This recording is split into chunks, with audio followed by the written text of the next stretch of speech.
अनेक ग्रंथ इस पुस्तक में छिपे हुए हैं। इस ग्रंथ में अक्षर नहीं हैं। इन आंकड़ों में अलग अलग पैटर्न छिपे हुए हैं। तो सीरी भूवलय इस ग्रंथ को देखना होगा। यह विश्व का 8वां आश्चर्य है, ऐसा तत्कालीन राष्ट्रपति डॉक्टर राजेंद्र प्रसाद जी ने कहा है। सीरी भूवलय इस ग्रंथ की रचना कर्नाटक में 9वीं शताब्दी में सन 820 से लेकर 840 के बीच में हुई है। इस्लामी आक्रांता आने को अभी बहुत समय है। कर्नाटक में राष्ट्रकूटों का राज्य है। सारी संस्कृति फल फूल रही है।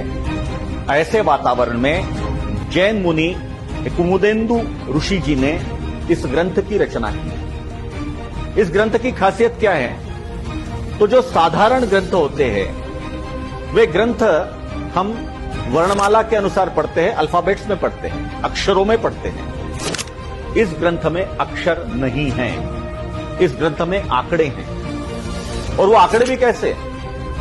तो वो आंकड़े 27 बाय 27 ऐसे चौकोन में, स्क्वायर्स में, वो सारे 1 से लेकर 64 तक आंकड़े उसमें दिए हुए हैं।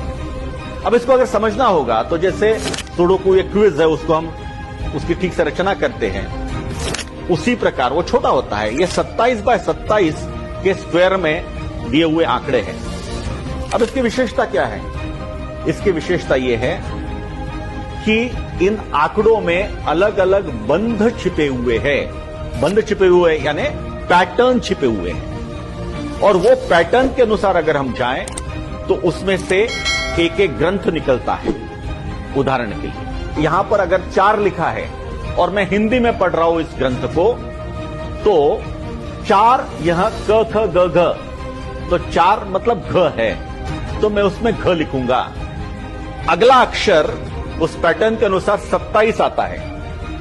अब 27 से हिंदी वर्णमाला में र है, तो घ र, तो घर से कुछ अर्थ बनता है। इस प्रकार से अगर मैं ऐसा पढ़ते जाऊंगा तो मैं हिंदी में एक ग्रंथ पढ़ रहा हूं। मान लीजिए हिंदी में रामायण यह ग्रंथ पढ़ रहा हूं। उन्हीं आंकड़ों को लेकर दूसरे बंध से, दूसरे पैटर्न से मैं तेलुगु में महाभारत पढ़ सकता हूं। उन्हीं आंकड़ों को लेकर मैं दूसरे पैटर्न से संस्कृत में कोई एक आयुर्वेद का ग्रंथ पढ़ सकता हूं। उन्हीं पैटर्न को लेकर, उन्हीं आंकड़ों को लेकर अलग पैटर्न से मैं कन्नड़ के किसी दूसरे ग्रंथ का आनंद ले सकता हूं। ऐसे अनेक ग्रंथ इस पुस्तक में छिपे हुए हैं।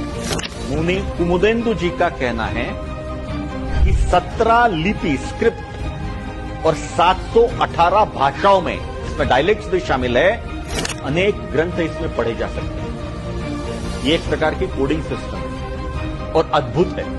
हम कल्पना कर सकते हैं कि 9वीं शताब्दी में सन 820 से 840 के बीच में एक जैन मुनि इस प्रकार की कोडिंग से अलग अलग भाषाओं में अलग अलग ग्रंथ की रचना करते हैं। यह अपने आप में अद्भुत है। मानवीय बुद्धि की जो पराकाष्ठा है उसको यह साबित करता है। यह ग्रंथ मिला कैसे? तो उसका बहुत बड़ा एक इतिहास है। धर्मेंद्र शास्त्री जी के पास यह ग्रंथ था वगैरह, ऐसा उसका बहुत बड़ा इतिहास है। लेकिन उससे भी महत्वपूर्ण है कि यह ग्रंथ, ऐसा कहा जाता है कि 64,000 पृष्ठों का था, जिसमें से मात्र 1270 पृष्ठ आज के समय उपलब्ध है। और आज 21वीं शताब्दी में भी इस ग्रंथ को पढ़ने के लिए अत्याधुनिक तकनीक का प्रयोग करके, उस तकनीकी के माध्यम से उसको पढ़ने का प्रयास करके, अलग अलग एल्गोरिदम बनाकर भी इस ग्रंथ को पूर्ण रूप से पढ़ना, डिकोड करना संभव नहीं हो रहा। अनेक स्थानों पर सीरी भूवलय का अध्ययन करने के लिए विशेष केंद्र बनाए गए, जिसमें आईटी के एक्सपर्ट, आईआईटी के पढ़े हुए ग्रेजुएट्स, इनका समावेश किया गया है। इसके बावजूद भी ऐसे 56 अध्यायों में से 2 या 3 अध्याय ही, और वो भी मात्र कुछ भाषाओं में ही डिकोड करना संभव हुआ है। यह अद्भुत, जबरदस्त है। एक आदमी की प्रतिभा, एक आदमी की प्रज्ञा इतनी जबरदस्त हो सकती है, इसका दूसरा उदाहरण नहीं है। और आज तक लोगों को समझ में नहीं आ रहा है कि एक ग्रंथ में इस प्रकार के अनेक ग्रंथ, एक प्रकार से हम कह सकते हैं यह एनसाइक्लोपीडिया है, विश्वकोश है, ज्ञान का विश्वकोश 9वीं शताब्दी में।